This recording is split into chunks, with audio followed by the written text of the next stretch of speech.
Esta semana estudiaremos el conflicto detrás de todos los conflictos.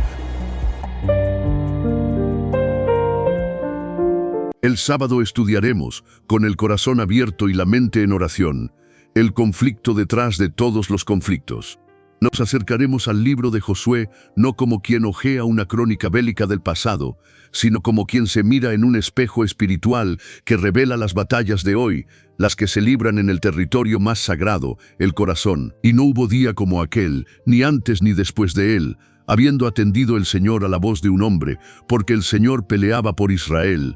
Leemos en el libro de Josué, capítulo 10 y versículo 14. Nada fue casual en aquellas campañas. El mismo relato repite que el Señor dio, sostuvo, cercó, entregó. Lo vemos cuando declara a Josué: «Mira, yo he entregado en tu mano a Jericó y a su rey con sus varones de guerra», dicho en el libro de Josué, capítulo 6 y versículo 2. Lo vemos de nuevo en el ánimo que infunde: «No temas ni desmayes, toma contigo toda la gente de guerra y levántate», dicho en el libro de Josué, capítulo 8 y versículo 1. Y escuchamos al pueblo confesar al final del camino: «El Señor echó de delante de nosotros a todos los pueblos y a los amorreos», según el libro de Josué, capítulo 24 y versículo 18.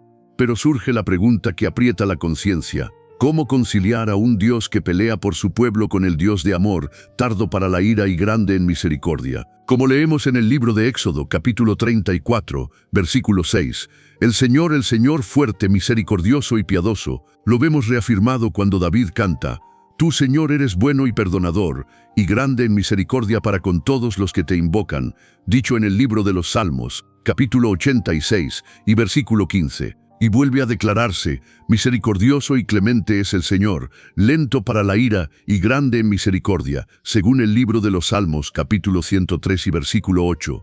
¿Cómo entender entonces a este Dios amoroso que pelea? La clave está en descubrir que, detrás de las murallas de Jericó, detrás de los reyes coaligados, detrás de cada marcha y cada trompeta, se libra el conflicto mayor, el de la fidelidad de la mente humana a la ley de Dios, el de la confianza frente al miedo, el de la obediencia frente a la autosuficiencia. Las piedras que cayeron y los soles que parecieron detenerse no son un espectáculo para nuestra curiosidad, sino señales de que Dios mismo entra en la historia para rescatar a su pueblo de las fuerzas que quieren robarle la promesa. Según el relato de Josué capítulo 4, versículos 23 y 24, el Señor abrió el Jordán para que todos los pueblos de la tierra conozcan la mano del Señor, que es poderosa, y para que su pueblo tema al Señor en el sentido más puro, reverencia confiada. Ellen White escribió en La fe por la cual vivo, página 85, una línea que recorre la Escritura como un río: «La ley es una expresión del pensamiento de Dios. Cuando la recibimos en Cristo, se convierte en nuestro pensamiento. Nos eleva por encima del poder de los deseos y tendencias naturales. Mucha paz tienen los que aman tu ley».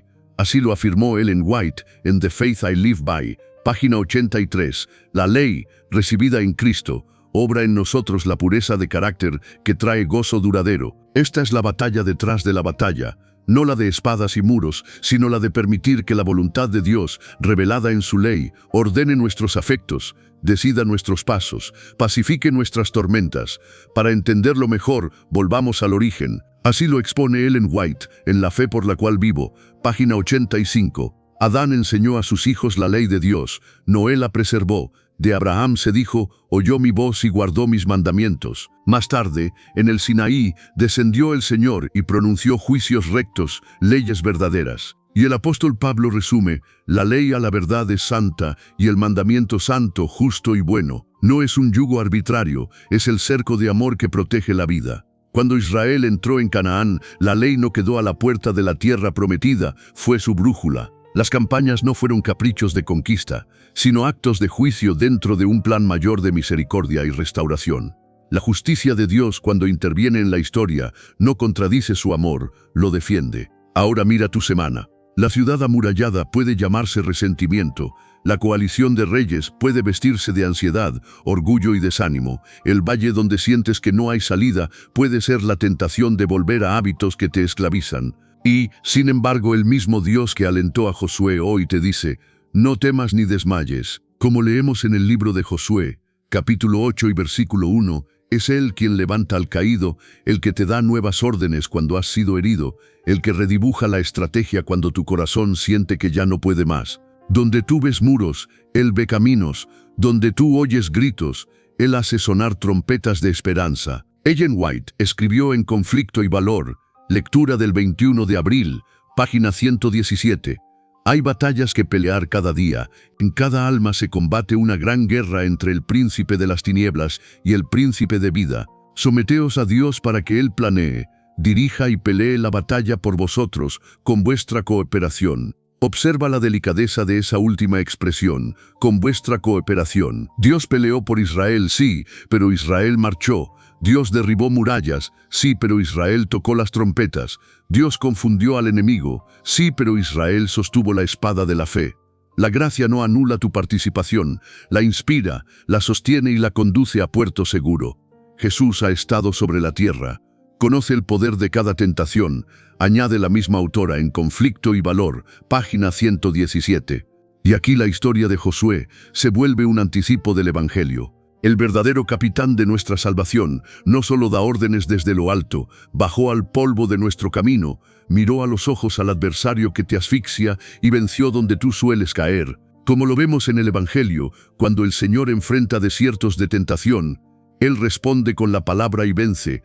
Cuando mira ciudades en ruinas, Él llora, ama, sana y reconstruye. Ese es el Dios que pelea por ti, no contra ti. Ese es el Dios que no calla cuando clamas y que si es necesario, detiene tu sol interior para que la luz alcance a derrotar las sombras que te persiguen. Quizá hoy te preguntas si todavía es posible vivir en paz. Mucha paz tienen los que aman tu ley, recordaba Ellen White citando el canto antiguo. Esa paz no es ausencia de batalla, es presencia de capitán, no es irresponsable anestesia, es lucidez que nace de una conciencia reconciliada. Por eso, cuando la Escritura presenta a Dios como guerrero, no nos invita a glorificar la violencia, sino a creer que la justicia y la misericordia no son conceptos blandos, sino fuerzas vivas que Dios despliega para proteger a sus hijos y abrirles camino. La conquista de Canaán, leída a la luz del carácter de Dios, nos anuncia que Él no es un espectador indiferente, es el Señor de la historia que interviene para que su promesa no sea sofocada por la maldad. Entonces, ¿qué nos pide hoy el Señor? Que hagamos con Él lo que Israel hizo a su palabra: caminar. Caminar en obediencia cuando el plan no se entiende. Caminar en oración cuando el miedo susurra. Caminar en comunidad cuando el ánimo flaquea. Caminar proclamando con la vida que su ley es vida, su misericordia es casa y su presencia es victoria. Y cuando tropieces, vuelve a escuchar la voz que levantó a Josué: levántate. El Evangelio añade el secreto mayor: no peleas para ser amado, peleas porque ya fuiste amado en la cruz. Tu sol interior no se detiene por tus méritos, sino por la fidelidad del que prometió estar contigo todos los días hasta el fin. Amada iglesia, hermano, hermana, esta semana abramos el libro de Josué con reverencia y esperanza. Pidamos al Señor que nos permita ver, detrás de cada conflicto visible, el conflicto real, y que al rendirle la mente y abrazar su ley en Cristo, aprendamos a pelear bien, de rodillas, con la palabra en los labios, con la misericordia en las manos y la obediencia en los pasos. Que el capitán de nuestra salvación marque el compás y nosotros sigamos su voz. Déjame un mensaje con tu pedido de oración. Juntos presentaremos tu batalla al Señor. Y si deseas, escribe: hoy me levanto en el nombre de Jesús. El Señor peleará por ti y tú estarás en paz. El domingo estudiaremos el comandante de los ejércitos del Señor, pero esta vez nos detendremos con lupa sobre cada gesto y cada palabra del encuentro de Josué con el varón de la espada, para oír no solo la historia, sino su música interna.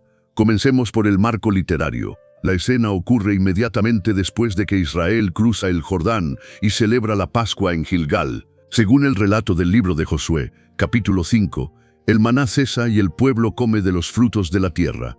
Es decir, Dios cambia de provisión, de lo extraordinario cotidiano a lo ordinario sagrado. En ese umbral, antes de levantar un solo ariete, el texto nos conduce a un encuentro. Alzó sus ojos y vio un varón que estaba delante de él, el cual tenía una espada desenvainada en su mano, tal como leemos en el libro de Josué, capítulo 5, versículo 13. Alzó sus ojos en la escritura no es un simple movimiento, suele introducir visiones decisivas, es el acto de la atención que abre la puerta a la revelación. Ahora, la espada desenvainada no es un detalle decorativo. El mismo signo aparece cuando el ángel del Señor se pone en el camino de Balaam con la espada desnuda en su mano. En el libro de los Números, capítulo 22. En ambos casos, la espada desenvainada señala juicio inminente y dirección soberana. Quien se presenta ante Josué no llega para entretener, sino para conducir y consagrar. El diálogo es breve y quirúrgico. Josué pregunta, ¿eres de los nuestros o de nuestros enemigos? La respuesta del varón desbarata la lógica de bando contra bando. No, mas como príncipe del ejército del Señor he venido ahora, según leemos en el libro de Josué, capítulo 5, versículo 14. El no funciona como corrección de perspectiva. No se trata de plegar a Dios a nuestras banderas, sino de plegarnos nosotros al reino de Dios. El título Príncipe del Ejército del Señor enlaza con el gran nombre divino, Señor de los Ejércitos, que la Escritura aplica al Dios creador y soberano que gobierna las huestes celestiales. Lo vemos en el libro de Nehemías, capítulo 9, versículo 6. Tú hiciste los cielos y los ejércitos de los cielos te adoran. Y se declara en el libro de Isaías, capítulo 37, versículo 16. Señor de los ejércitos, tú hiciste los cielos y la tierra. Este comandante no es un general local ni un espíritu regional, es el Señor de la historia. El gesto siguiente es decisivo. Entonces Josué, postrándose sobre su rostro en tierra, le adoró y dijo, ¿qué dice mi Señor a su siervo? El texto no corrige a Josué por adorar. Cuando la Escritura registra a hombres que intentan adorar ángeles, estos prohíben la adoración. Aquí, en cambio, la postura de Josué es aceptada y el varón habla con autoridad divina. Quita el calzado de tus pies, porque el lugar donde estás es santo, como leemos en el libro de Josué, capítulo 5, versículo 15. Esa orden enlaza directamente con el encuentro de Moisés en el desierto. Quita el calzado de tus pies, porque el lugar en que tú estás, tierra santa es, según el libro del Éxodo, capítulo 3. No es la geografía lo que hace santo el terreno, es la presencia. Por eso esta escena ha sido comprendida por muchos intérpretes como una manifestación del Señor mismo que prepara a su siervo para una batalla cuyo primer escenario es el corazón. Ellen White escribió en La Historia de la Redención, páginas 182 y 183, que el ser que se presentó a Josué no era un ángel común, sino el Señor Jesucristo, quien había conducido a los hebreos por el desierto en la columna de nube de día y de fuego de noche. Y añade que allí recibió Josué la estrategia de Jericó. Así lo afirmó también en Conflicto y Valor, lectura del 21 de abril, página 117. El disciplinado ejército del cielo había venido a pelear por el pueblo de Dios. Ninguna mano humana tocó los muros. Los ángeles del Señor derribaron las fortificaciones. Pero Israel tuvo que hacer su parte para mostrar su fe en el capitán de su salvación. La teología que brota es nítida. La soberanía divina no cancela la responsabilidad humana. La convoca y la ordena. Observa la secuencia pedagógica del comandante. Corrección, consagración, comisión. Primero, corrige la pregunta de lealtades. No. Segundo, consagra el terreno y al siervo. Quita el calzado. Tercero, comisiona con una estrategia que es menos técnica que litúrgica. Procesiones en silencio, trompetas sacerdotales, clamor en el momento exacto. Antes de hacer, Israel debe adorar caminando. El diseño mismo de la batalla revela que la caída de Jericó no será atribuible a la pericia militar, sino a la obediencia de fe. El silencio de 6 días prepara el oído, el 7º día completa el símbolo de plenitud, la trompeta convoca el reinado del Señor, el clamor exalta la palabra recibida, la liturgia se vuelve táctica y la táctica confesión, el Señor es Rey. El punto alto de la exégesis es la identidad del comandante a la luz del resto de la Escritura. En el segundo libro de los Reyes, capítulo 6, versículos 8 al 17, el siervo de Eliseo ve caballos y carros sirios y se llena de pánico. Eliseo ora, «Te ruego, Señor, que abras sus ojos para que vea». Y entonces el criado contempla el monte lleno de gente de a caballo y carros de fuego alrededor de Eliseo. Aquella visión revela una dimensión que corre en paralelo con la historia de Josué. Detrás del teatro visible, Dios dispone sus huestes. El comandante que se presenta a Josué no pertenece a un ejército humano, preside el ejército del cielo. Profundicemos en dos palabras clave del relato de Josué, capítulo 5. La primera es ahora, he venido ahora. Ese ahora marca el kairos de Dios, el momento oportuno en que el cielo irrumpe para alinear la obra humana al ritmo divino. La segunda palabra es santo. La santidad no se limita al tabernáculo. El campo de batalla se vuelve santuario porque Dios está. De aquí se desprende una espiritualidad del trabajo y de la guerra. Cuando la misión es obediencia a la voz de Dios, la arena de nuestras luchas se convierte en lugar sagrado. Notemos también la psicología del siervo. Josué sale del campamento no para huir, sino para discernir. Quien lleva la carga del pueblo necesita apartarse para buscar presencia. El texto no informa de emociones explícitas, pero la prisa de la pregunta sugiere urgencia, y la prontitud de la postración, sensibilidad. El líder maduro es el que deja que Dios rectifique sus preguntas y convierta su prisa en adoración. Ese es el giro interior de la perícopa, del «estás de mi lado» al «¿qué dice mi Señor a su siervo?». Desde aquí, la teología se hace pastoreo. Qué consuelo nos brinda saber que el príncipe del ejército del Señor interviene por su pueblo. Primero, la certeza de la presencia. No peleas solo. Como lo vemos en el libro de los Salmos, capítulo 34, el ángel del Señor acampa alrededor de los que le temen y los defiende. Segundo, la guía en el cómo. No improvisas según tus impulsos, sigues un ritmo que Dios da. Tercero, la santificación del lugar de lucha. Tu Gilgal y tu Jericó pueden volverse altar. Cuarto, la victoria según la obediencia. Los muros no se miden, se obedecen pasos, silencios y toques de trompeta.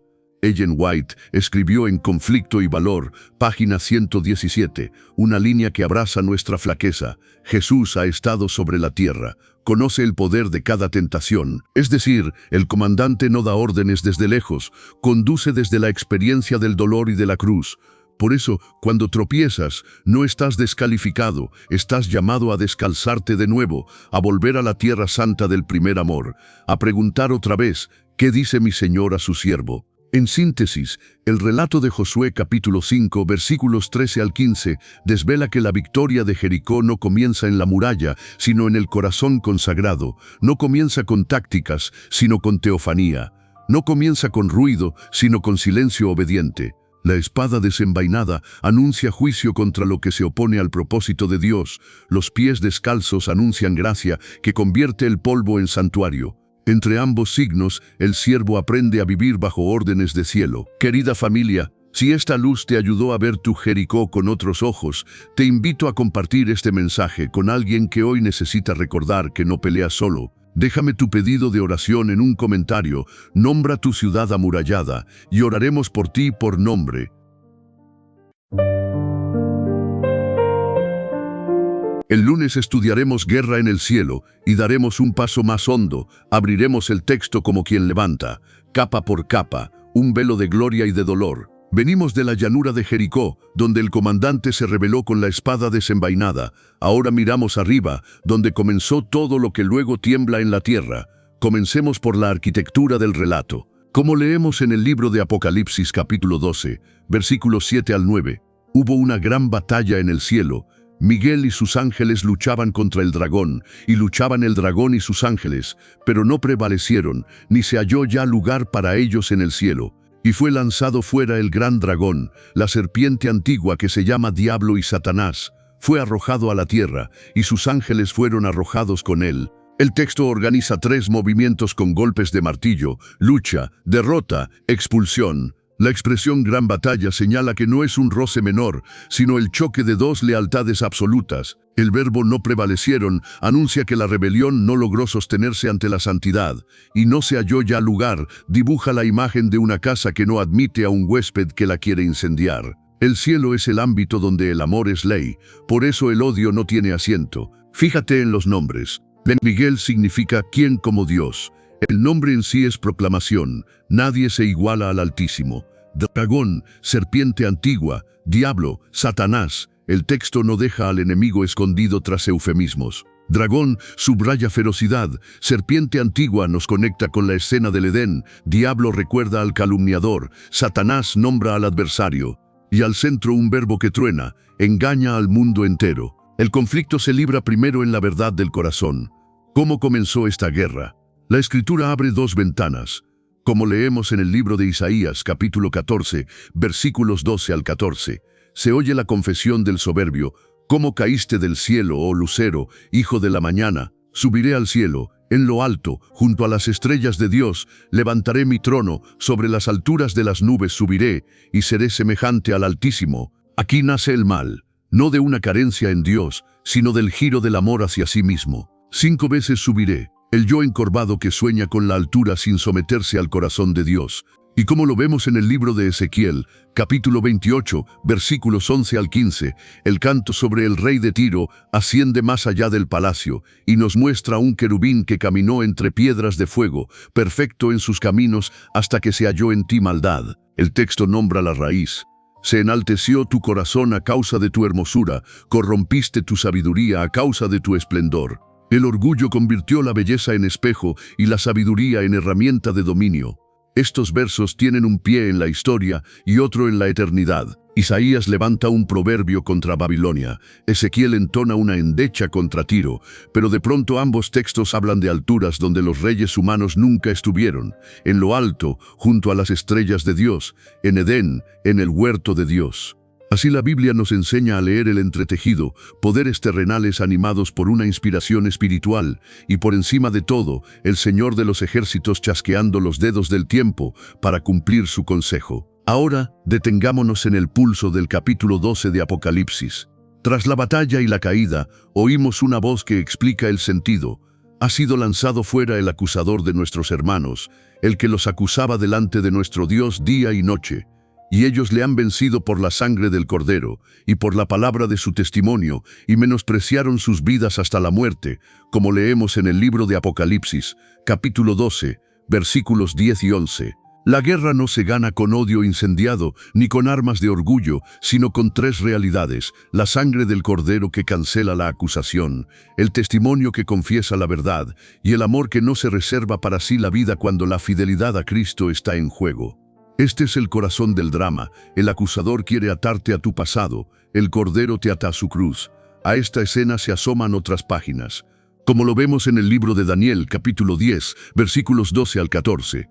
Un mensajero le revela al profeta que desde el primer día de su oración el cielo respondió, pero el príncipe del reino de Persia se opuso 21 días hasta que Miguel vino en ayuda. Aquí el texto nos educa en una verdad incómoda y preciosa. A veces el retraso no es silencio de Dios, sino resistencia en la batalla invisible. Por eso Jesús anima a perseverar, y por eso, como leemos en el Evangelio según Lucas, capítulo 10, versículo 18, Él pudo decir: «Yo veía a Satanás caer del cielo como un rayo». La caída del enemigo está asegurada, aunque su estertor todavía sacuda la tierra. Quisiera que mires también 2 escenas paralelas que exponen la táctica del acusador.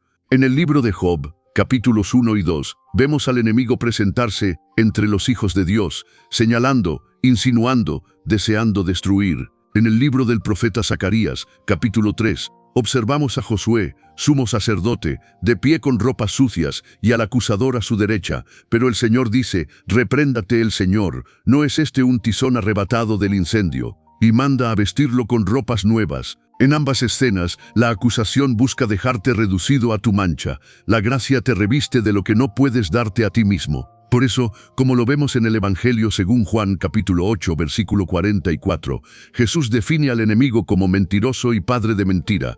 Y como lo leemos en la carta a los Hebreos capítulo 2, versículo 14, el Señor por la muerte destruyó al que tenía el imperio de la muerte. La cruz es el veredicto, el acusador quedó sin causa legal.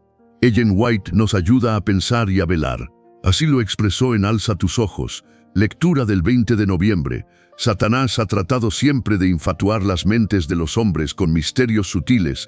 El mismo agente engañoso que sedujo a los ángeles en el cielo está trabajando de manera similar en las mentes humanas hoy. El amor de Dios por su iglesia es infinito. Ha mandado advertencias, reproches y mensajes para salvar a su pueblo. Y lo resume en Cada día con Dios, lectura del 4 de septiembre.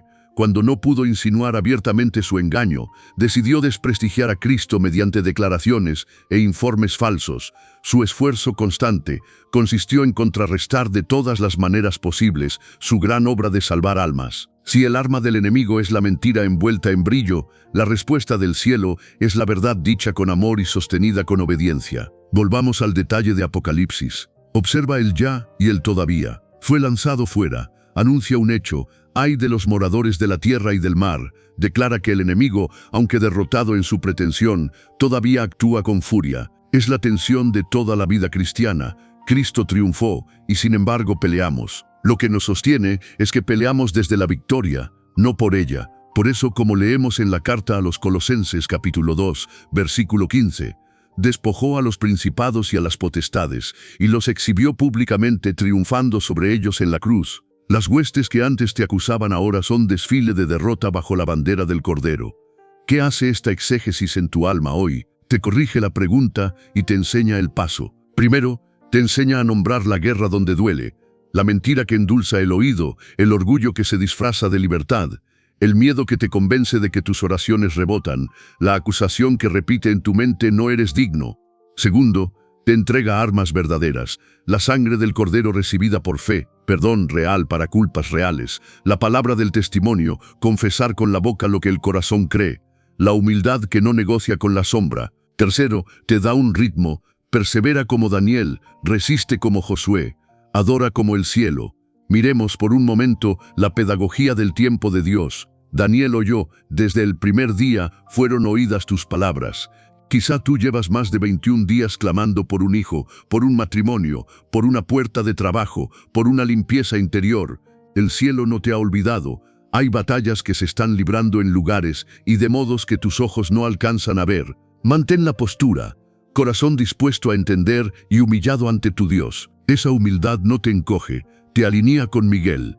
¿Y qué hacemos cuando el dragón parece triunfar en la cultura? No competir con sus armas. El odio no se vence con odio, sino con santidad y servicio. La confusión no se vence con gritos, sino con luz paciente. La acusación no se vence con autojustificación, sino con el manto del Cordero. Por eso el Señor te llama hoy a una entrega concreta. Abre el Evangelio en tu casa, ora en voz alta por los tuyos, pide perdón donde heriste, corta la fuente de la mentira que te alimenta, vuelve a congregarte, ofrece tus dones para que alguien más viva. Eso es pelear del lado de Miguel. Quiero que escuches una ternura final. La voz del cielo no te pide ser héroe sin heridas, te llama a ser testigo con cicatrices. Si caíste, levántate. Si fuiste acusado, corre a la sangre que habla mejor que la tuya. Si estás cansado, toma en tus manos la palabra que no vuelve vacía.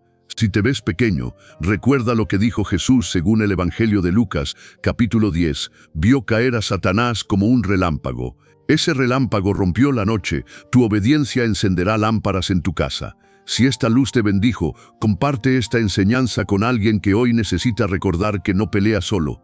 Déjame tu pedido de oración en un comentario, escribe el nombre de esa batalla que quieres poner frente al trono y oraremos contigo. Si lo deseas, di hoy con fe: Señor Jesús, me cubro con tu sangre y doy mi testimonio, tú eres mi victoria. El comandante de los ejércitos marchará delante de ti y su paz guardará tu corazón y tus pensamientos.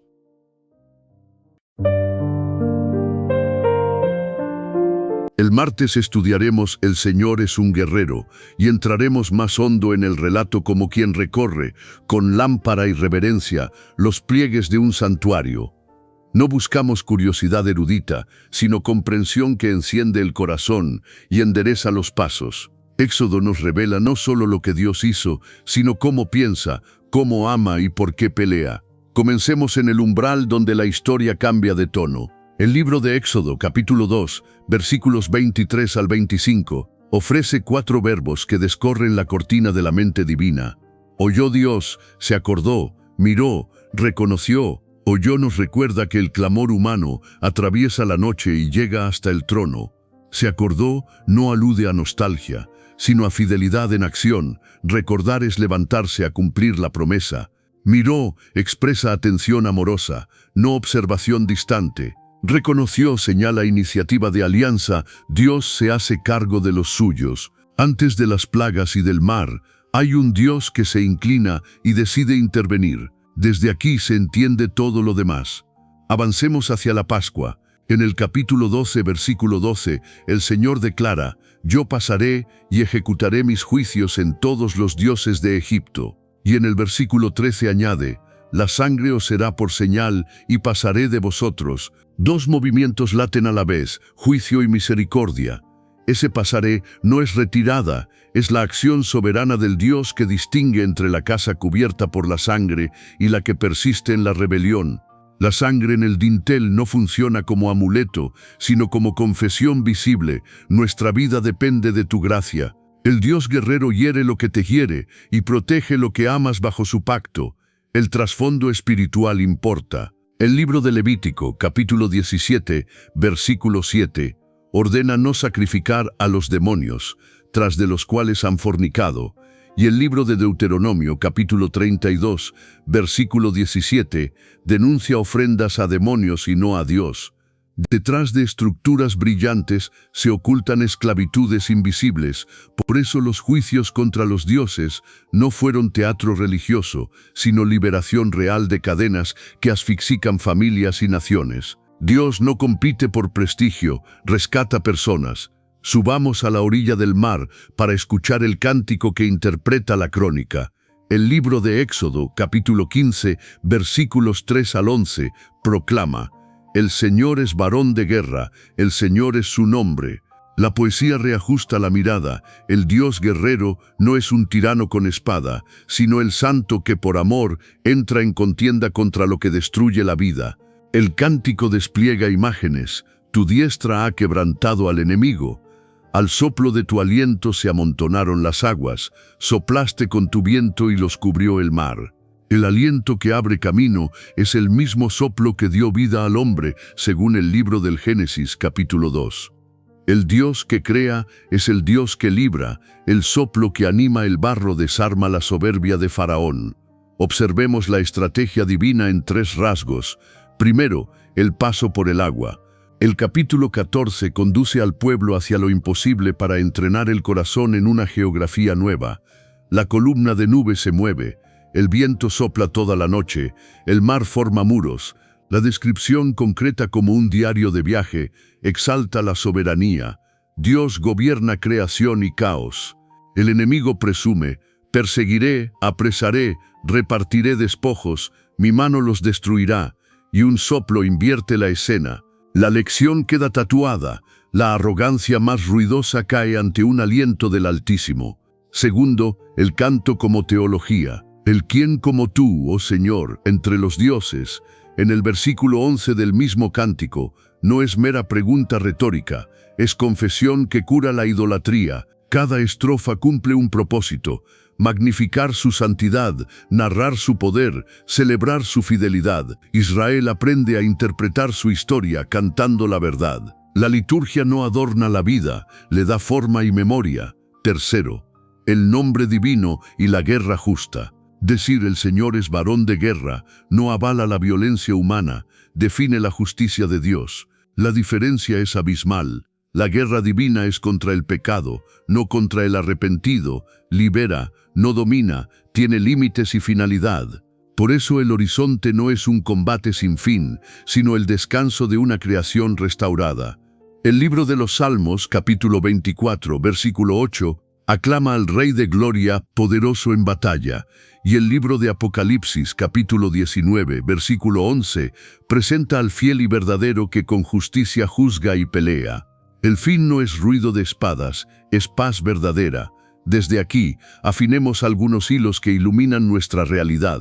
El primero, el pacto como fundamento. Cuando Éxodo dice que Dios se acordó de su pacto con Abraham, Isaac y Jacob, no implica olvido previo, anuncia la decisión de actuar conforme a la promesa. La salvación descansa en su fidelidad antes que en nuestra constancia. Orar es apoyarse en lo ya prometido, caminar es responder a una gracia que nos precede.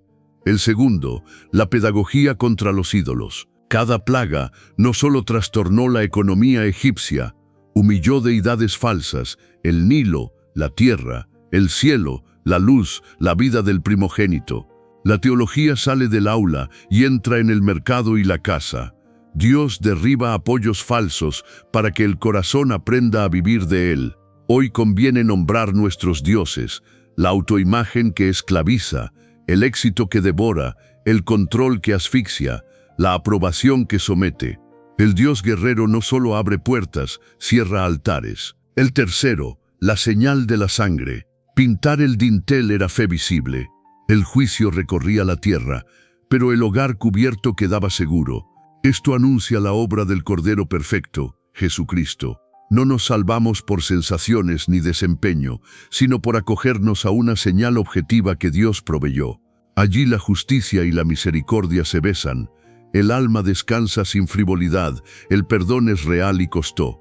¿Y los pasajes duros?, pregunta el corazón sensible. La destrucción de los cananeos, leída en el marco del gran conflicto, aparece como cirugía extrema, en momentos singulares, cuando culturas completas hicieron de la violencia y la idolatría su identidad. No se trata de licencia para repetir, sino de advertencia. La maldad no es eternamente negociable, y no es gloria del sable, sino vindicación del carácter de Dios. El libro de Apocalipsis, capítulo 15, versículo 3, canta: justos y verdaderos son tus caminos. Dios no yerra cuando corta el tumor que devora a los pequeños. La voz profética ofrece un cuadro que aviva el pulso espiritual. Ellen White escribió en La historia de la redención, páginas 183 a 185, Dios quería demostrar a los israelitas que no podían atribuirse la conquista. El capitán de las huestes del Señor venció a Jericó. Cristo ordenó a los ejércitos del cielo que derribaran los muros. Aquel milagro fortaleció la fe y los reprendió por su anterior incredulidad. Es la lógica de Éxodo aplicada a la entrada en Canaán. La victoria es del Señor. Nosotros marchamos en obediencia. En el mismo pasaje describe el orden de la marcha, el silencio sagrado y el clamor final. Dios trataba con el orgullo del pueblo y lo entrenaba para confiar. Regresemos al desierto, escuela donde la teología se vuelve carácter. El capítulo 32 cuenta que, ante la demora de Moisés, el pueblo presionó a Aarón y nació el becerro de oro. Es una escena dolorosamente actual. Cuando el Señor parece tardar, el corazón fabrica atajos visibles. El Dios guerrero no descarga furia ciega sobre sus hijos, quebranta el ídolo, conduce al arrepentimiento, renueva el pacto y sigue guiando. Su guerra es contra la mentira que enferma, no contra el alma que tiembla. Leamos este nombre divino con ojos nuevos, varón de guerra. Significa que el amor de Dios no es blando, es valiente, no es pasivo, es activo, no es indiferente, es comprometido hasta el extremo.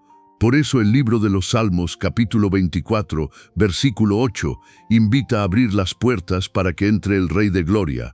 Y por eso el libro de Apocalipsis, capítulo 19, versículo 11, nos hace esperar al fiel y verdadero que juzga y pelea con justicia. Entre ambos textos, en este tiempo intermedio, el Señor nos enseña a vivir como pueblo pascual, cubiertos por la sangre, guiados por la palabra, obedientes en el silencio, audaces cuando Él dice ahora. ¿Cómo aterriza esto en tu jornada? Mira tus Egiptos, lo que te reduce a ladrillos sin descanso, la voz que asegura que no hay salida. Clama, Él oye. Recuerda, Él actúa según su pacto. Observa su obra, ya abrió mares en tu historia. Ponte bajo la señal del Cordero. Luego, camina. Hay pasos que solo se dan con los pies mojados y el viento en la cara. Y cuando llegue la victoria, canta. El canto fija en el alma la gloria que los ojos contemplaron. 3 gestos para hoy. El dintel pronuncia en voz alta la promesa que escribirás sobre tu casa. Pasaré de ti, dice el Señor en la noche de la Pascua. Escógela, escríbela, cúbrete con ella. La orilla, pon delante de Dios el perseguiré del enemigo que te acosa. Nómbralo y espera el soplo que abre camino y cierra atrás.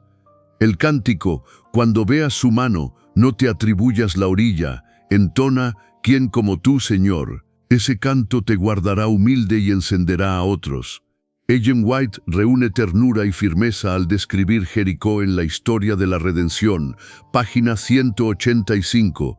el estrépito de los muros y el silencio de los burladores dejan claro que la gloria pertenece al capitán de las huestes.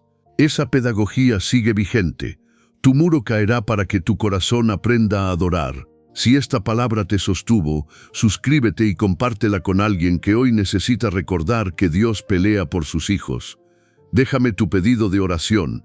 Escribe el nombre de tu Egipto, de tu Mar Rojo o de tu Jericó, y juntos lo presentaremos al Señor. El miércoles estudiaremos El Señor luchará por ustedes. Llegaremos otra vez a la orilla, con el agua mordiendo la arena y el recuerdo de los látigos todavía en la espalda del pueblo. No es un día para estrategias humanas, es un día para escuchar cómo respira Dios entre el viento y la espuma. Como leemos en el libro del Éxodo capítulo 14, versículos 13 y 14, Moisés pronuncia una consigna que parece imposible cuando el miedo hace ruido en el pecho. No temáis, estad firmes y ved la salvación que el Señor hará hoy con vosotros. El Señor peleará por vosotros y vosotros estaréis tranquilos. Esa voz inaugura una gramática nueva para el corazón cercado, 3 verbos para el pueblo: no temer, estar firme, ver, y un verbo para Dios: pelear. Todo lo demás es explicación. Entremos con cuidado al texto, como quien se quita las sandalias. Primero, notemos el movimiento de la columna de nube y de fuego. Hasta aquí iba delante, guiando. De pronto, como leemos en el mismo capítulo, la columna se apartó de delante de ellos y se puso a sus espaldas, separando a Israel de Egipto e instalando luz para unos y oscuridad para otros. Esta inversión es teología en acto. Cuando el asedio aprieta, la presencia de Dios no solo orienta, también protege. Donde los nuestros no pueden interponerse, Él se interpone. Hay horas en que el amor de Dios toma forma de muro. Segundo, miremos el viento. El narrador dice que el Señor hizo que el mar se retirase por recio viento oriental toda aquella noche. Ese viento, en la lengua del texto, es ruach, aliento, espíritu, soplo. No es un mero dato meteorológico, es el mismo aliento que, como leemos en el libro del Génesis capítulo 2, dio vida al primer hombre, ahora soplando para abrir un camino de vida en medio de la muerte. La creación se pone al servicio de la redención, y el mar, símbolo de caos para tantos pueblos, obedece al que lo llama por su nombre. El Dios que pelea, pelea soplando vida donde antes solo había amenaza. Tercero, saboreemos las palabras que Moisés usa. Ved la salvación, dice. Salvación aquí es Yeshua. Rescate, liberación, espacio abierto.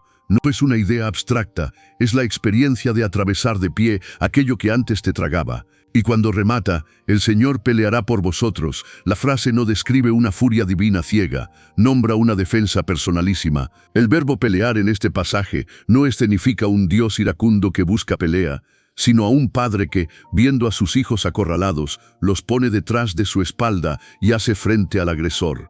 Esa es la lógica. Vosotros estaréis tranquilos, no porque no haya peligro, sino porque no están solos. La estructura misma del relato confirma esta lectura. Se ha observado que el capítulo organiza sus escenas casi como un arco. El miedo del pueblo, la palabra de Moisés, la acción de Dios, el paso por el lecho seco, el cierre de las aguas, el canto. En el centro, como bisagra, se ubica el mandato de avanzar. Di a los hijos de Israel que marchen. La quietud requerida por la fe no es inmovilidad perpetua, es la condición para oír, y cuando llega la orden, caminar. El pueblo no empuja el mar, Dios lo abre. El pueblo no inventa el camino, Dios lo revela. Pero cuando la palabra llega, los pies obedecen. Detengámonos en los 3 imperativos de Moisés, porque son medicina fina para la exégesis del alma.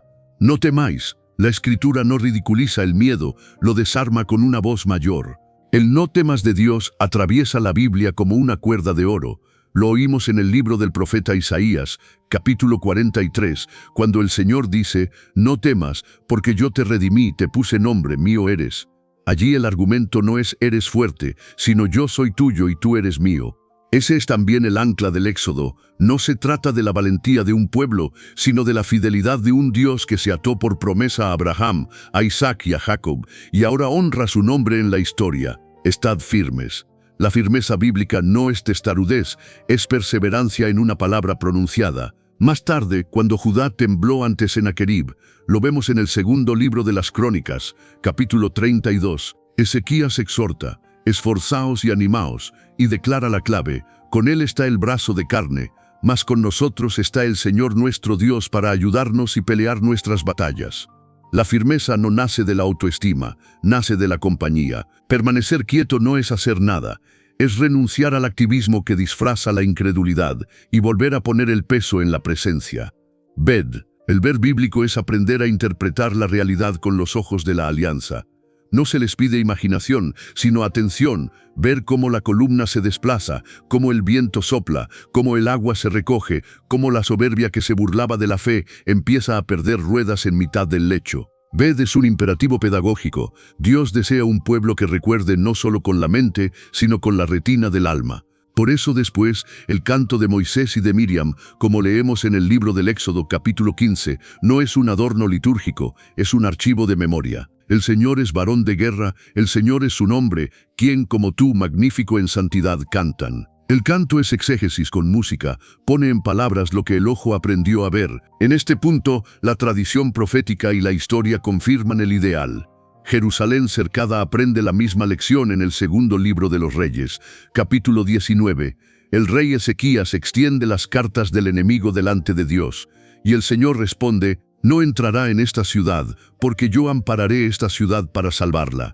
La firma divina no ha cambiado. Ya en el desierto, Dios había dejado claro su plan, no por tu fuerza ni por tu número, sino por mi brazo extendido.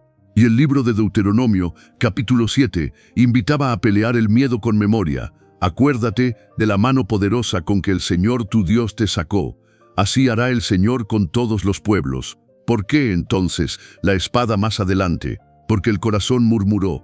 La murmuración no es solo queja, es la sospecha de que Dios no está. Abre grietas por donde se cuela la ansiedad, y con ella la tentación de tomar el control. Dios, fiel aún cuando nosotros cambiamos, desciende a nuestro nivel, regula la guerra, santifica el botín, transforma la marcha en liturgia, exige obediencias que nos devuelvan a la dependencia. Pero el ideal sigue en pie, el Señor peleará por vosotros. No es casual que en otra batalla imposible el profeta dijera al rey Josafat: no habrá para que peleéis vosotros en este caso, paraos, estad quietos y ved la salvación del Señor, como leemos en el segundo libro de las Crónicas, capítulo 20, versículo 17. La misma música, el mismo Dios. Ellen White hilvana este tejido con claridad. Así lo escribió en Patriarcas y Profetas, página 365. Dios no quiso que su pueblo tomara la tierra por la guerra, sino mediante la obediencia estricta a sus mandamientos. Y completó la advertencia histórica en Historia de la Redención,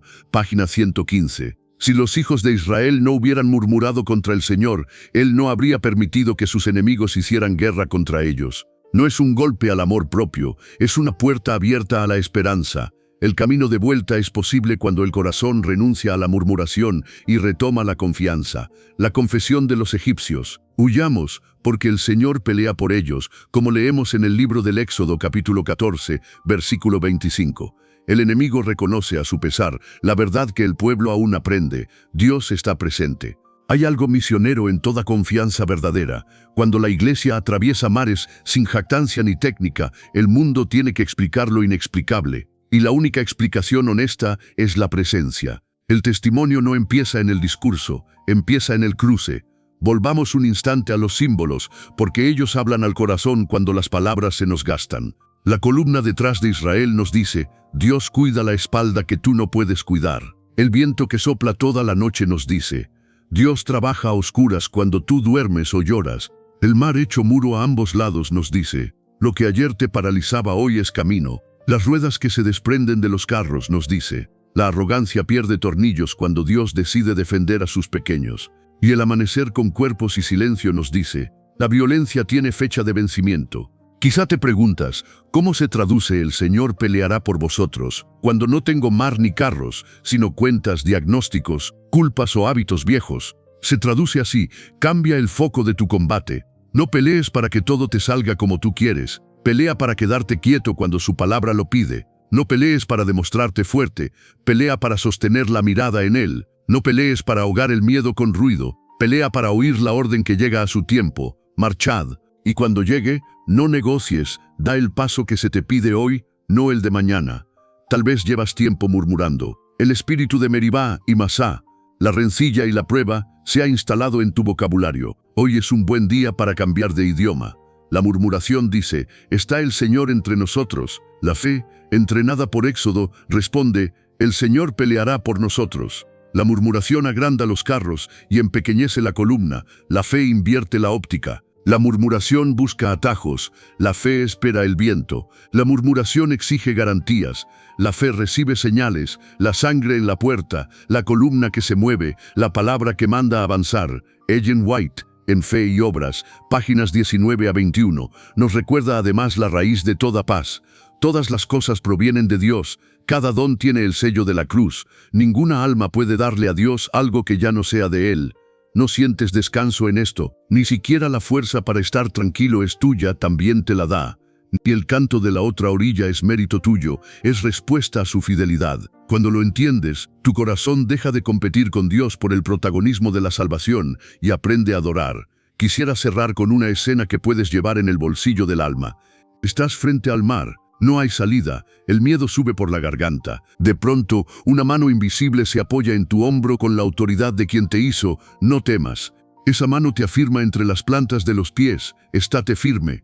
Y luego te toma el rostro y te dice, mira, abres los ojos, la columna se ha movido, el viento sopla desde donde tú no puedes mandar, el agua empieza a retirarse como si reconociera a su Señor. Entonces oyes la orden, marcha. Y caminas, y al otro lado cuando el sol lame la orilla y el peligro ha quedado atrás, te sorprendes cantando con una fuerza que no sabías que tenías. ¿Quién como tú, oh Señor? Ese canto será tu memoria cuando vuelvas a enfrentar otro mar. Y será tu mensaje cuando otro hermano llegue jadeando a tu puerta pidiendo un poco de esperanza. El Dios que abre caminos en mares cerrados pondrá su columna entre tú y tu asedio, soplará su viento sobre tu noche y te llevará, paso a paso, a la otra orilla.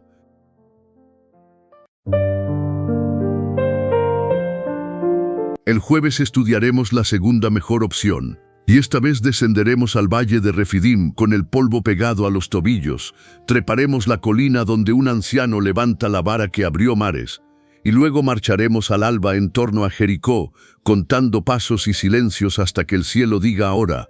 Bajo ambas escenas late una misma verdad. Cuando olvidamos el mejor plan de Dios, la dependencia absoluta de su presencia, Él, lejos de abandonarnos, nos sale al encuentro con una pedagogía paciente. Nos ofrece una segunda mejor opción que no relativiza su santidad, pero se acomoda a nuestra inmadurez para llevarnos de vuelta al corazón de su voluntad. Comencemos por Refidim y detengámonos en el nombre. Como leemos en el libro de Éxodo, capítulo 17, versículo 7, Moisés llamó a aquel lugar Masá y Meribá. Masá significa prueba, Meribá, rencilla. No es un accidente que Amalek llegue justo allí. El texto señala la grieta espiritual. ¿Está pues el Señor entre nosotros, o no? Esa pregunta que nació de la sed, del cansancio y de la memoria corta, abrió una puerta para el ataque. Así opera también hoy. La incredulidad instala un microclima donde el enemigo se atreve. Entonces vino Amalek y peleó contra Israel.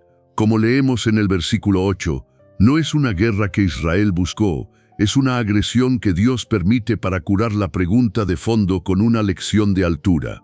Miremos el mecanismo con lupa.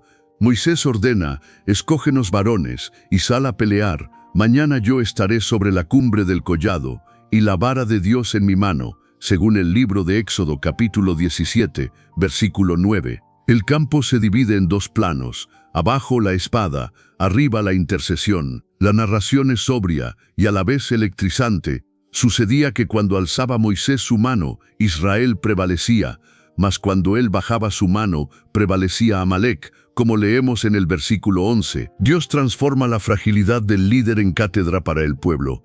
Al cansarse los brazos, Aarón y Hur acercan una piedra, lo sientan y sostienen sus manos, uno a cada lado. El texto añade un detalle precioso. Así hubo en sus manos firmeza hasta que se puso el sol, versículo 12. El hebreo sugiere estabilidad, fidelidad.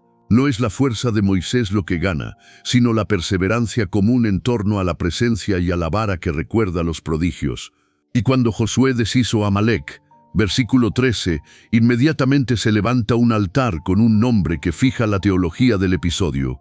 El Señor es mi estandarte, versículo 15. La bandera no es la pericia militar, es el nombre de Dios alzado sobre la batalla. ¿Por qué Amalek? La Escritura presenta a Amalek como enemigo arquetípico del pueblo de Dios, golpeando por la retaguardia a los cansados y rezagados, como lo vemos en el libro de Deuteronomio, capítulo 25, versículos 17 al 19. Es la maldad que no da la cara, que muerde al débil. Por eso el Señor declara en la misma escena de Refidim: raeré del todo la memoria de Amalek de debajo del cielo, y el Señor tendrá guerra con Amalek de generación en generación, según el libro de Éxodo, capítulo 17, versículos 14 y 16. La pedagogía es clara. El Dios Santo no tolera la violencia oportunista, y cuando su pueblo está frágil, Él mismo se levanta como bandera. Subamos ahora a Jericó. Cambia el escenario, no la fidelidad. Como leemos en el libro de Josué, capítulo 6, versículos 15 al 16, al séptimo día se levantaron al despuntar el alba, y cuando los sacerdotes tocaron las bocinas la séptima vez, Josué dijo al pueblo: gritad, porque el Señor os ha entregado la ciudad. La estrategia, si se quiere llamarla así, desafía cualquier manual. Circunvalaciones en silencio durante 6 días, el séptimo, 7 vueltas, trompetas y un clamor a la voz del líder.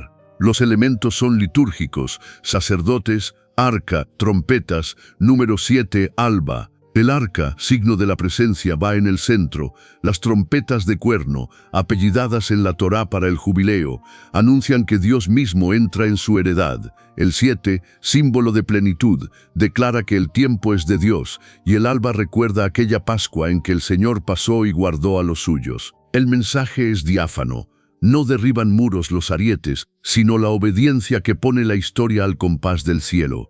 Comparémoslas. En Refidim, la pelea es defensiva y nace de un contexto de prueba, preguntas, sed, rencilla. En Jericó, la contienda es ofensiva y brota de una atmósfera de consagración, circuncisión renovada, Pascua celebrada, maná cesando, señal de madurez, como leemos en el libro de Josué, capítulo 5. En Refidim, la señal es la vara y las manos elevadas. En Jericó, la señal es el arca y el conjunto sacerdotal con trompetas. En Refidim, espada e intercesión operan a la vez. En Jericó, la liturgia abre paso al milagro antes de blandir la espada. En Refidim, el altar proclama: el Señor es mi estandarte.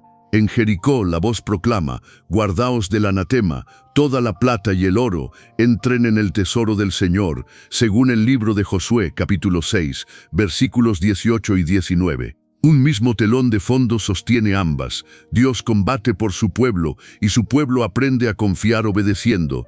Llegamos así a la idea que encuadra el día, la segunda mejor opción. Antes de Refidim y Jericó, Dios había revelado un ideal audaz. Él mismo expulsaría a los pueblos. Enviaré delante de ti la avispa, que eche fuera al hebeo, al cananeo y al eteo. Lo dijo en el libro de Éxodo, capítulo 23, versículo 28. Enviaré delante de ti el ángel, y echaré fuera al cananeo, al jebuseo. Lo reafirmó en el libro de Éxodo, capítulo 33, versículo 2. El plan original era conquista por presencia, no por acero. ¿Qué ocurrió?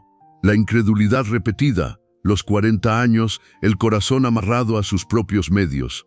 Entonces, sin rebajar su santidad, Dios regula la guerra y la convierte en escuela de dependencia. De las ciudades de estos pueblos, ninguna persona dejarás con vida. Ordena en el libro de Deuteronomio, capítulo 20, versículos 16 al 18, para que no os enseñen a hacer según todas sus abominaciones. Esta dureza no licencia el capricho humano, es cirugía extrema en una hora única de la historia de la redención, para preservar la promesa y la vida frente a culturas que habían hecho de la violencia y la idolatría su identidad. Ellen White ilumina esta acomodación divina sin desdibujar la pureza del carácter de Dios. Así lo escribió en la Historia de la Redención, páginas 183 a 185. Dios quería demostrar a los israelitas que no podían atribuirse la conquista. El capitán de las huestes del Señor venció a Jericó. Cristo ordenó a los ejércitos del cielo que derribaran los muros, fortaleció la fe de su pueblo y los reprendió por su anterior incredulidad. Y más al fondo, define la fuente de toda victoria. Así lo afirmó en Fe y Obras, páginas 19 a 21, que todas las cosas provienen de Dios. Cada don tiene el sello de la cruz. Ninguna alma puede darle a Dios algo que ya no sea de Él. Y cita con dulce contundencia: todo es tuyo y de lo recibido de tu mano te damos, como lo leemos en el libro de Primera de las Crónicas, capítulo 29, versículo 14. Este principio atraviesa Refidim y Jericó, la vara, las manos, el silencio, el clamor, el derrumbe, todo es gracia administrada. Por eso, incluso en la guerra, hay mayordomía, lo consagrado no se toca, la gloria no se embolsa, el oro entra al tesoro del Señor. Abramos ahora el alma del acontecimiento para entender la mente de los protagonistas y con ellos la nuestra. Moisés sube con la vara en la mano. Esa vara no es amuleto. Fue instrumento de juicio contra los ídolos del Nilo y señal visible de la autoridad recibida. Levantarla es decir: no confío en mi vigor ni en el filo de la espada. Alzo tu historia sobre la mía. Sus manos al caer nos recuerdan que toda intercesión humana tiende a flaquear. Las manos de Aarón y Hur nos enseñan que la comunión sostiene la fe cuando el alma tiembla. Jericó, por su parte, desnuda la psicología de un pueblo que, recién cruzado el Jordán, debe aprender un ritmo nuevo, no el del ansia, sino el de las vueltas quietas a la voz de Dios. Marchar en silencio frente a burlas es aprender a no vivir a la defensiva del ridículo. Gritar cuando Él lo ordena es aprender que la voz del cielo rompe lo que ni la insistencia ni el grito temprano rompen. Hay, además, un detalle que nos devuelve a casa con sabiduría: el anatema. Cuando el Señor advierte guardaos del anatema, está cuidando el corazón de un pueblo que, tras años de carencia, podría convertir su primera victoria en compensación egoísta. El anatema, lo reservado a Dios, es una cerca de amor. Si la traspasas, como luego ocurrió con Acán, descubrirás que una victoria no consagrada se pudre por dentro y bloquea la siguiente. Por eso el oro debe entrar al tesoro del Señor, porque toda conquista que no se transforma en ofrenda se vuelve ídolo. Enseñanzas para hoy. La primera: cuando te encuentres en Refidim, probado, sediento, tentado a preguntar: ¿está el Señor entre nosotros?, no te aísles, sube a la colina de la oración, levanta la historia de Dios sobre tu crisis y permite que otros sostengan tus manos. La segunda: cuando Dios te convoque a una Jericó, una imposibilidad que no cede a tus técnicas, acepta el ritmo de la obediencia sin atajos, vueltas, silencio, trompeta a tiempo, clamor a su voz. La tercera: cuando la victoria llegue, erige un altar y escribe sobre él: el Señor es mi estandarte. No guardes botín de gloria, consagra el fruto. Y una cuarta: si la vida no se parece al ideal y Dios te ha puesto en su segunda mejor opción, no te amargues, coopera. Él no te dejó, te está guiando, pasito a paso, de regreso a la confianza pura.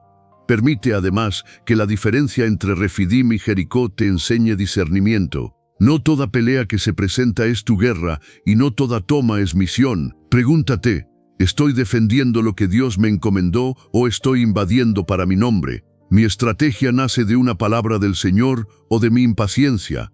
Refidim te llama a sostener manos, Jericó a rendir botín. Ambas te llaman a depender. Y si hoy te sientes lejos del ideal, si tu comunidad está cansada, si tus líderes tiemblan, si tu familia rodea un muro que no cae, recuerda la ternura de esta verdad. La segunda mejor opción no es resignación, es misericordia en marcha. Dios baja a tu nivel para levantarte al suyo, te da una vara, te regala hombros que sostienen, te marca un paso, te presta una trompeta, te guarda un clamor, y cuando el muro caiga, te pedirá solo esto: entrégame el oro, que la victoria sea altar, no trono para ti. Ellen White lo dice con la sobriedad que sana.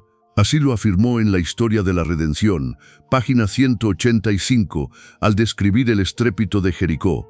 El milagro reprendió la incredulidad y fortaleció la fe. Y en Fe y Obras, páginas 19 a 21, nos recuerda que todo don fluye por un único canal y lleva la imagen y el sobrescrito de Jesucristo. Cuando el corazón aprende esto, la guerra deja de ser un escenario de ego y se convierte en aula de humildad.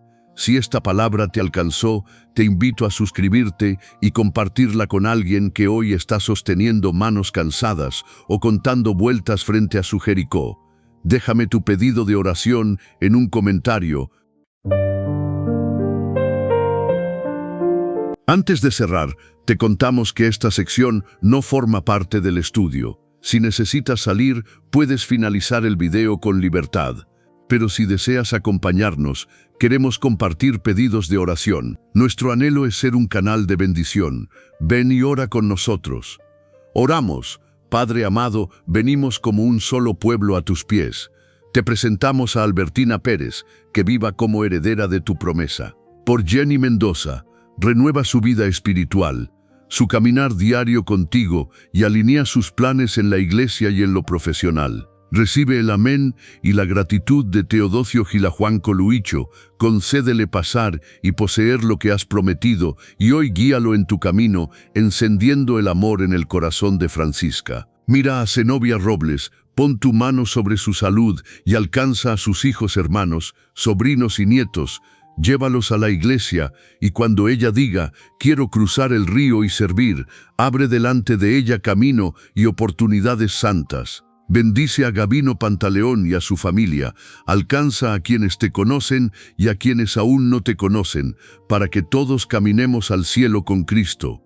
Te rogamos por Carlos Alegre, restaura su salud física y espiritual.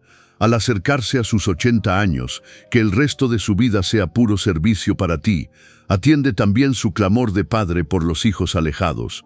Recibe la gratitud de María Teresa Correa Mongelos por su nuevo nieto, que crezca en salud y gracia. Toca el cuerpo de Daniel, hijo de Eriquita Soto, trae sanidad y paz. Fortalece a Edwin García Rey en su cruce del Jordán, frente a las tentaciones, sé su escudo. Acompaña a María Estrada, guarda a su nuera María Rodríguez en la cesárea, que el niño nazca bien y ambos salgan con vida y bendición. Sostén a Isabel Quintero en su deseo de cruzar el mar de tu mano, y a Isabel Valenzuela Reyes. Aviva la vida espiritual de sus hijos y escucha esa petición especial que solo tú conoces. Concede a Moisés Cruz cruzar el Jordán con Cristo. Dale fuerza de voluntad, amor y victoria sobre el error y el pecado. Gracias por la fe de Flor Flor, que tu palabra, como aquel Josué 1:9, siga fortaleciéndola. Bendice a Janel y Juliana Díaz Ayarse y confirma su amén con paz. A Lilia Herrera, que clama quiero servirte, ábrele puertas de servicio lleno del Espíritu. Rodea a Emilde Rodríguez, guarda a su esposo Nicolás Sabarce y a sus hijos Alfonso Rodríguez y José Rodríguez, que su ánimo no desfallezca. A Ezequiel Figueroa concédele vivir como heredero de la promesa. A Lina Castillo Lozano, dale prosperar en tu voluntad y vivir como heredera de tus promesas. A Amelia Vargas, santifícala por tu palabra, llénala del Espíritu Santo y llévala a las obras preparadas para gloria del Padre. Te pedimos por Edith Peña y sus hijos Osvaldo y Verónica, acércalos a tu gracia. Por Juana Colmenares, bendice a sus hijos, esposo y nietos. Concede salud, protección y empleo, y extiende tu bondad. A Betsy López Rodríguez, llévala a cruzar su Jordán, en el nombre de Jesús. Atiende a Chanel y Juliana Díaz Ayarse nuevamente. Pon tu mano sobre la salud de su esposo y la de ella. A Nubia del Socorro Membreno Herrado, bendice a sus hijos, nietos y hermanos en la fe. A Nogemí Limón Martínez, visita a José Elías, Saray María Guadalupe y a su esposo Jorge Navarro, rodéalos de gracia. A Rosnen Luisdor, acompáñala cruzando el Jordán en el nombre de Jesús. A María Teresa Correa Mongelos, que viva en tu voluntad y prospere en todos sus caminos. A Margarita Pintos, ayúdala a cruzar su Jordán con valor. A Rolando Milián, que bajo tus alas viva experiencias incontables de tu fidelidad. Intercede, Señor, por Betsy Salinas y su hijo Luis Alonso. Rompe toda influencia que lo aleja y tráelo a los pies de Cristo. Bendice a Luz Daneri López Montoya con paz sabática. Abraza a Ruth Cucho García y a la familia Pizarro Cucho. Esther Noemí Cucho Hernández, Hugo Gerardo Pizarro Ventura, Hugo Joel Pizarro Cucho y familia Raquel Esther Pizarro Cucho, Samuel Gerardo Pizarro Cucho y familia, haz tu voluntad y tráelos de vuelta. Gracias por cuidar a la mamá de Gloria Tolosa Molina, sigue protegiéndolas en tus caminos. defiende la iglesia de Enolis Guerra, frena la invasión del terreno y trae de vuelta a sus 3 hijos a tu redil. Alumbra el corazón de Liber Ramos para que te abra la puerta y trae de regreso a Román Iglesias al camino de salvación. Fortalece a Dina Avendaño, única creyente en casa, llama de vuelta a sus sobrinos que crecieron en la iglesia. A María Zoila León Alba, llévala a cruzar el Jordán en el nombre de Jesús. Endigna Hernández, haz que Alberto crea y comprenda tu voluntad, obra también en Chemaney, y sana su relación afectiva con Alberto, trayendo confianza y obediencia a tu palabra. Adelcy Marite Mostacero León, acompáñala a cruzar su Jordán con Jesús.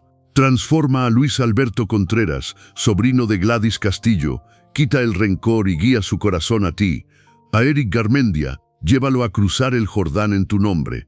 A Magdali Pérez, guarda la vida espiritual, física y mental de sus hijos.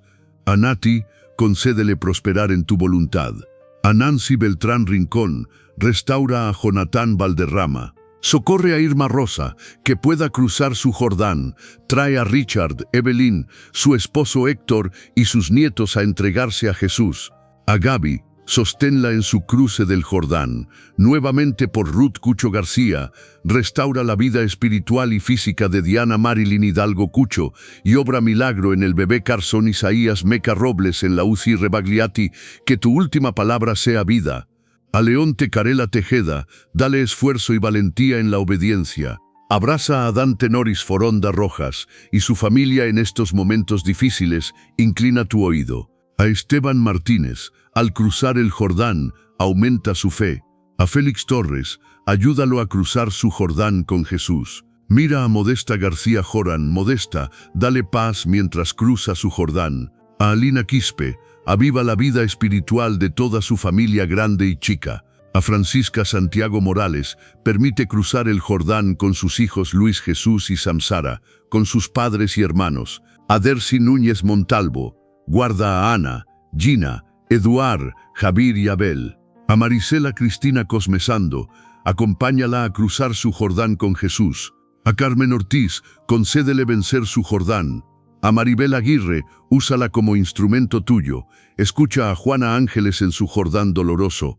Abre el cielo y responde por Helen. A María Estrada nuevamente, trae de vuelta a José Eduardo, Gelfrani y Betsabet, y obra en Eduardo Aponte, restaura su familia. A Lilia Herrera, concédele servirte y entrar en la tierra de Canaán espiritual. Alcanza a los hijos de Estela Duque, Miles, Lady, Javier y Guillermo, tráelos a tu redil. A Edith Monterubianesi, llévala a cruzar su Jordán contigo. A Mercedes Díaz Calderón, guarda a sus 3 hijos, especialmente a Yair Vázquez. A Gloria Villilo, concédele constancia en el estudio diario de tu palabra. A Roberto Ramírez, ayúdalo a cruzar su Jordán con fe. A Angélica Martínez, bendice su deseo de luz profética y guíala siempre a Jesús. Recuerda a Aracelis Berrio y bendice a Miladis Berrio, que prospere en tu voluntad y cruce el Jordán en el nombre de Jesús. Da a Julieta Contreras Herrera paz y concentración al estudiar, a Rafael Becerra calma en medio de lo rápido, y a Jon Hexum una revelación del rostro de Cristo que venza toda burla con amor y verdad. Y por todos aquellos que dijeron, quiero cruzar el Jordán, sin repetir su nombre aquí, abre el río delante de ellos, detén las aguas, confirma tu presencia y llévalos a tierra de promesa. En el nombre de Jesús. Amén.